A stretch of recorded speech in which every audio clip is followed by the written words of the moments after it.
Hi, Misha here, and let's talk about some more Joy Toy. Joy Toy, Joy Toys, Joy Tie. It's late. These are 1/18 scale, so roughly 4 inches tall. Some are actually a hair over 4, maybe some a hair under.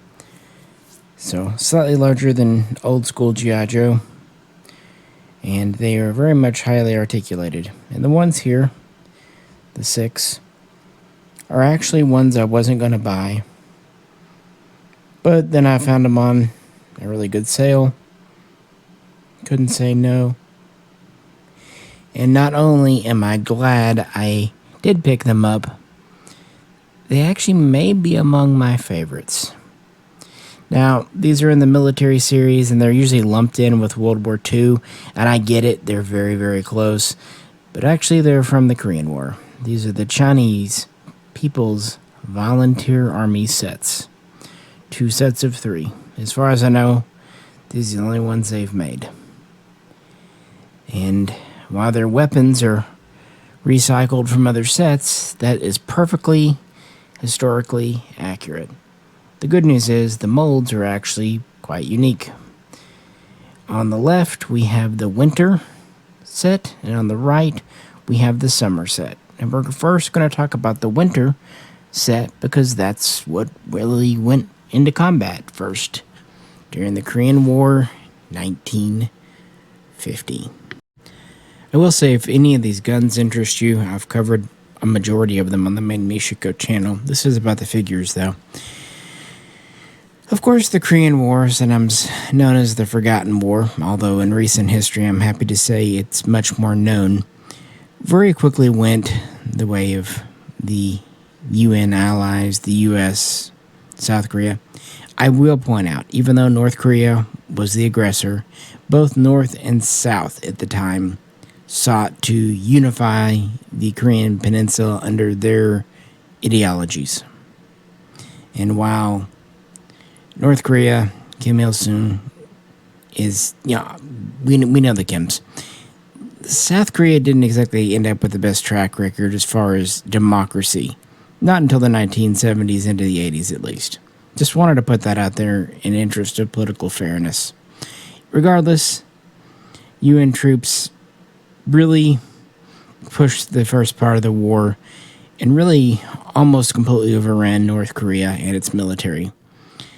And this led China to intervene in October of 1950. It was a lot of back and forth, a lot of decision-making and literally sleepless nights. A lot of promises from Stalin that didn't come true. I know that's a shocker. But nevertheless, by the end of October, they had crossed over into North Korea.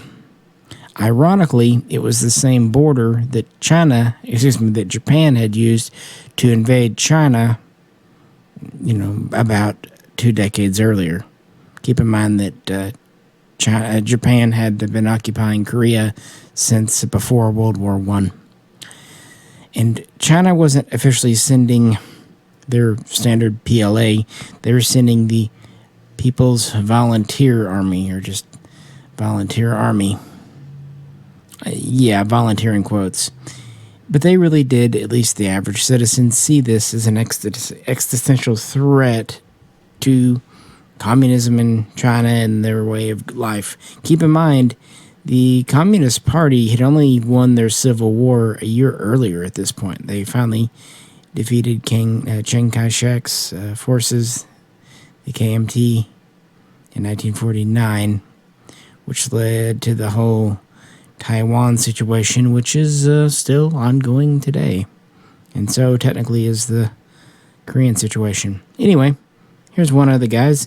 And we're starting off with the winter camo because this is really first how they saw combat. And this was a bloody cold winter too. There were a few minor skirmishes late October, early November, but right around Thanksgiving, there was the big battle. Chosin, Reservoir, all of that. And the Chinese really took the Allies by surprise. They really didn't know how many Chinese were there. They thought 50, 70, maybe 100,000.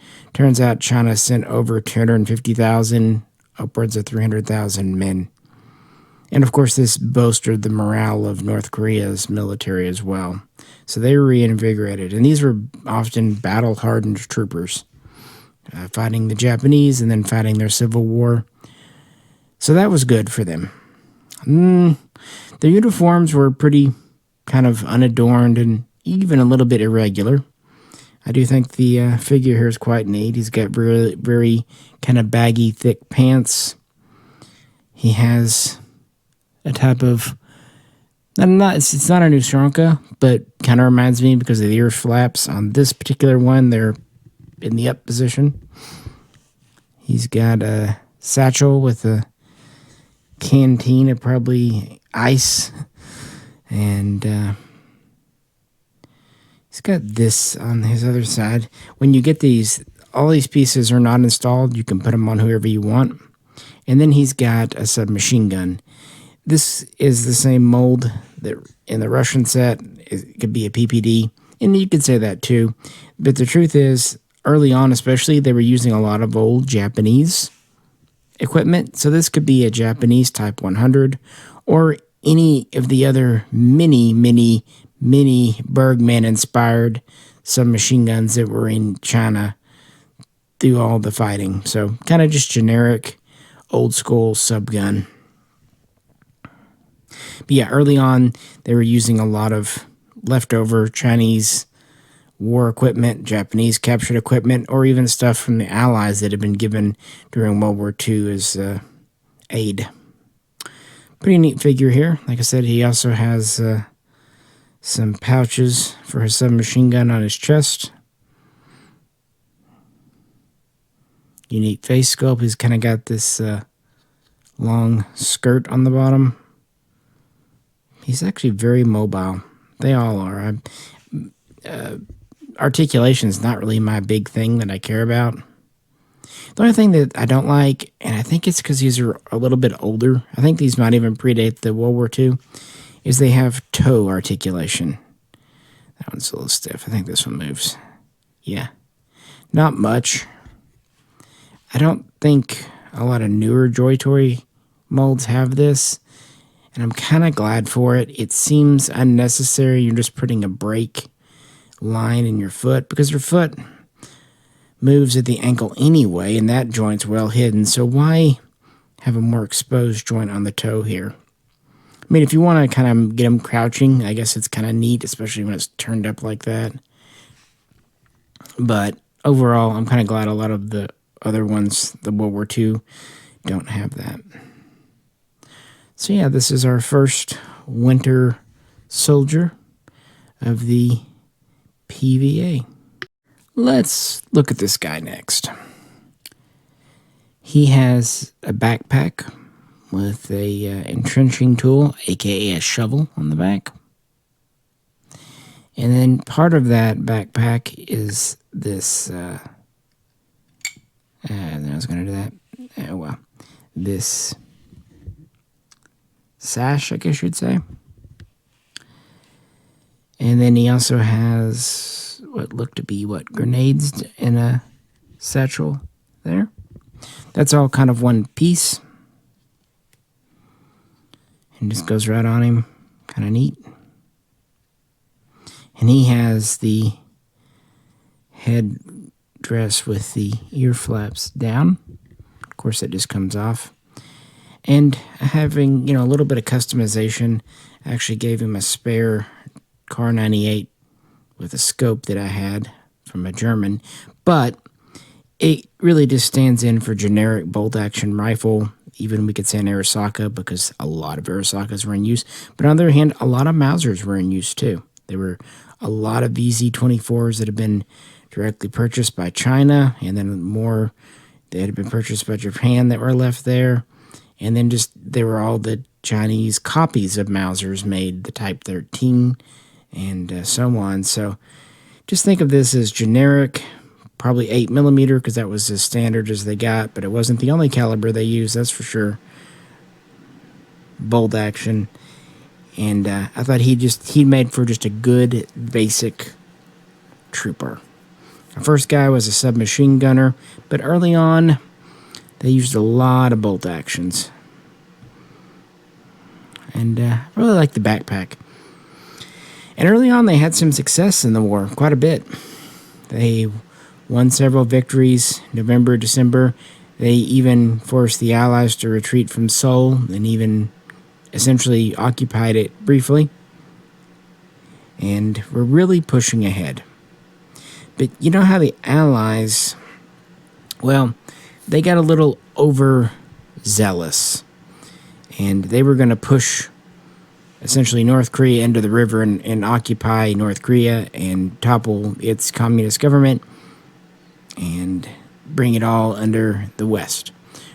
When China got in, they met with success. They were surprised. They had very skilled, battle-hardened troops, good morale.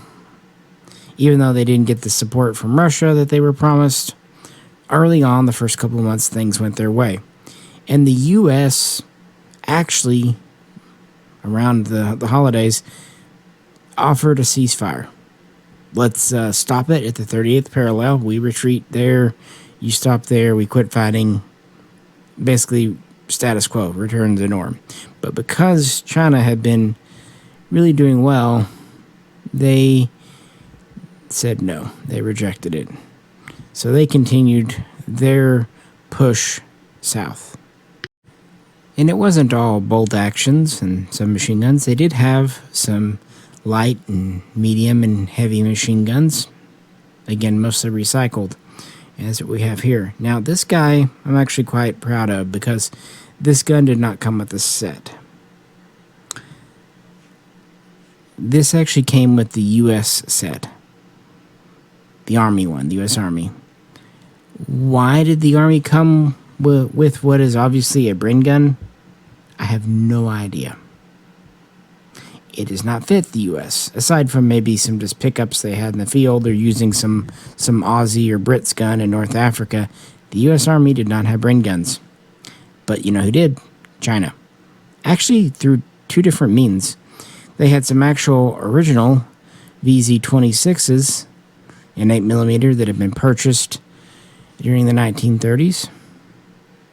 And then they had a contract with Inglis in Canada, who was a really big Bren gun maker for all of the Commonwealth, all the Allies during the war. They had an 8mm contract of Bren guns they sent to China as war aid against the Japanese. So there's two different avenues where the Chinese could have obtained either a Czech or a Canadian-made gun like this with the mag on top. So I'm really glad, because this gun, even though it's not appropriate for Americans, is really well rendered. It's got the mag, it's got the carry handle, it has a folding bipod. It's a nicely done piece, so I'm glad I found a more appropriate place to put it. No backpack. Only one of the three guys came with the backpack. And he has, since most machine gunners, especially light machine gunners, usually had a handgun, even privates, I gave him a revolver. This actually came from the spring set we're about to look at, the summer set. But it just seemed to fit him better. So I just kind of stuffed it in his web gear there. And he has the ear flaps down. I figured anyone shooting a machine gun would want his ear flaps down. And he has a sash without the backpack that you can put on him. And he's got the satchel with canteen. So these guys have a lot of equipment that they come with. Kind of impressed me.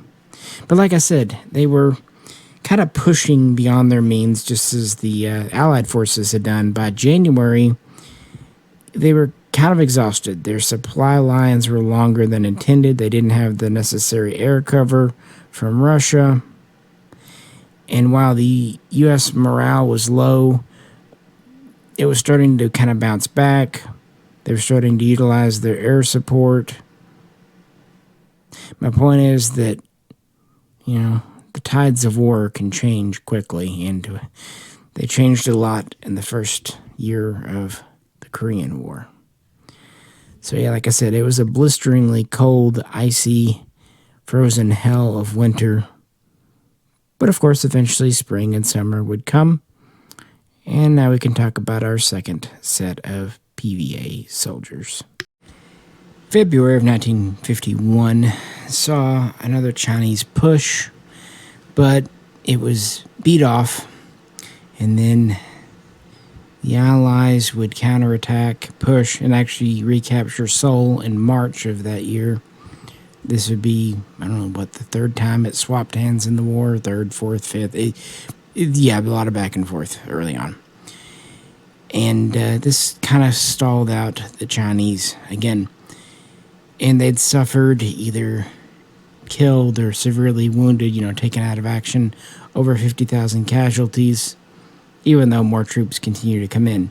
Some good news for them, though.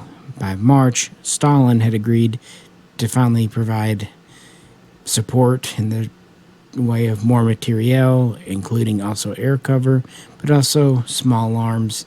I'm not saying that there were not Russian guns in the Chinese service before. There obviously were.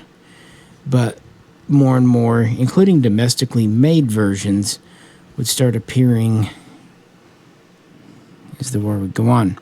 So here we have the summer uniform. And this guy here is actually holding another gun that actually originally came with the U.S. set, but it's clearly not American. I would almost say it's a Sten gun, but the mag's vertical. Do you think it might be an Australian own? I gave it to him because either way, they definitely had quite a few captured Western guns. British, Australian, American, even French. And beyond that, especially North Korean troops, but even Chinese, were trained on their usage. Plus, again, a lot of the Chinese were familiar with Allied weapons from the previous war. He, too, has a pouch. He has kind of your classic Chinese chest pouch. Multiple pockets. Italy used a similar SMG mag pouch. He's got a grenade satchel over here. And then he has a satchel with canteen over here like we saw before. But he has more of a just kind of standard cap on. So he's a pretty different mold from the winter. Funny thing is, too, even when I said earlier that I really didn't plan on buying these, when I decided I wanted to get one, I was just going to get one of the sets. And I thought, I'll get the winter one. Because the history that goes with it, it just kind of sounded more interesting. Plus, I figured if I wanted to, I could always borrow one of the ear flappy hats and give it to a Russian as a makeshift Ushanka. But the truth is, I just went ahead and bought the summer too because they were on sale. And then the summer may be the one I prefer. I don't know. I like both for different reasons. And as you can tell, I've customized both. But yeah, this is the first one here. As my machine gunner. He had to be because he's got the big pouch. No backpack, though. I've noticed these don't have a lot of backpacks. It only has, the same sash as the others. Moving on, we have a second submachine gunner here, and we had to have him. As famous as the Papa Shaw was in World War II, that was more for the Germans and Russians. It became the burp gun to American soldiers in Korea. You had Russian-made PPSH-41s. You had North Korean-made Type 49s. And they would soon be joined by Chinese-made Type 50s. But this isn't a Type 50 because it has a drum mag. But plenty of Russian and North Korean subguns were there. And of course, these fired 7.62 Tokarev. But yeah, with Russian support, even though their losses were mounting, the Chinese would try pushing again after the Allies had pushed, taking back Seoul. So in April, there was another major offensive. And this was probably the largest disappointment yet. The first couple of Chinese offensives were more or less successes. The one back in February wasn't, but it wasn't a complete rout. But this next major offense really was mostly a disappointment when it was over in May. And Chinese losses were mounting. Now, they, by this point, had nearly 750,000 troops in North Korea, but they had lost well over 100,000, maybe 150 even at this point. And Allied losses, while not insignificant, were about a quarter of that. And again, the Allies, even though the Russians are providing some air cover, the Allies are really using that to their effect, their better tactics. And yeah, this is when the momentum really leaves, when we start to get kind of to the summer era here. But yeah, the burp gun became an infamous, feared, and respected. Some U.S. soldiers even thought it was the best submachine gun of the Korean War. And it served really well. Close range, rapid fire, high capacity. Didn't matter who was shooting it, who made it originally. It was iconic of the communists in that war. So I had to set at least one of these guys up with a burp gun.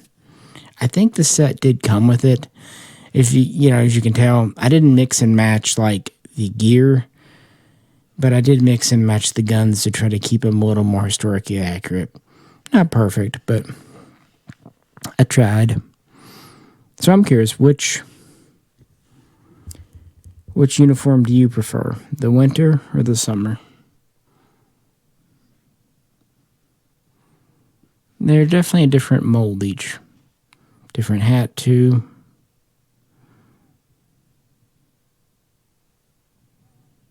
Yeah. He's got grenades. Well, I thought he did. Maybe this one doesn't. Okay, this one doesn't, I guess. Oh, well.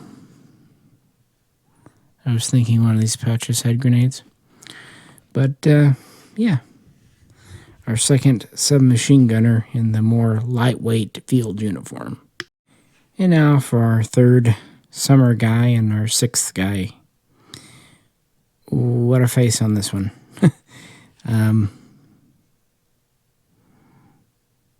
He's saying something. That's why I had to make him the grenade tosser. The set did come with a couple of stick grenades. Got one of them in his hand here. Stuffed another one in his web gear back here.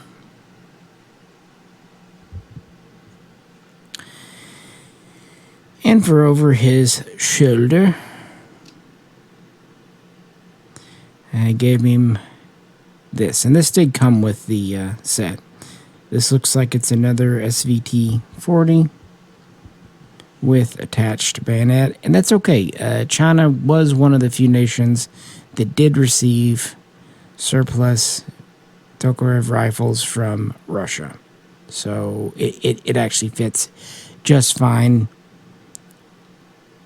and shows the greater influence of Soviet equipment at this point in the war. Even if I could nitpick the SVT, I still think it's neat, again, especially with its blade bayonet attached. And these did have a blade bayonet. They did not have a pig sticker. They even did try to give it the muzzle brake. It's not perfect, but at this size, I wouldn't expect it to be. I'm just happy they actually know what a Tokarev rifle is.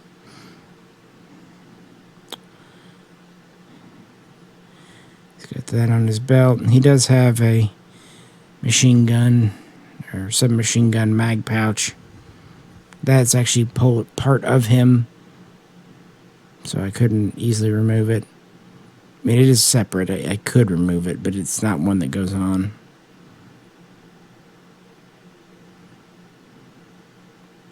Lots of suspenders and stuff. So he's got the removable cap. So yeah.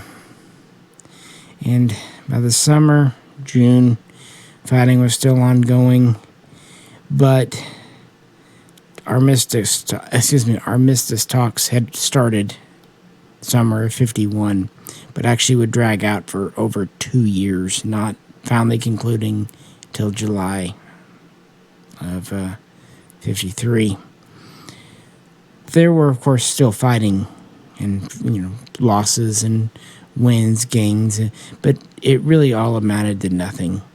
It was all still around the 38th parallel, just north, just south. That ended up being the line. So after the first year of the Korean War was so very active, the next 2 years, I'm not going to say inactive. That's not correct for those who fought and died or were hurt there. But politics, war and politics. And really the Chinese army itself just kind of got caught up in the same ruckus. A little fracas at that point.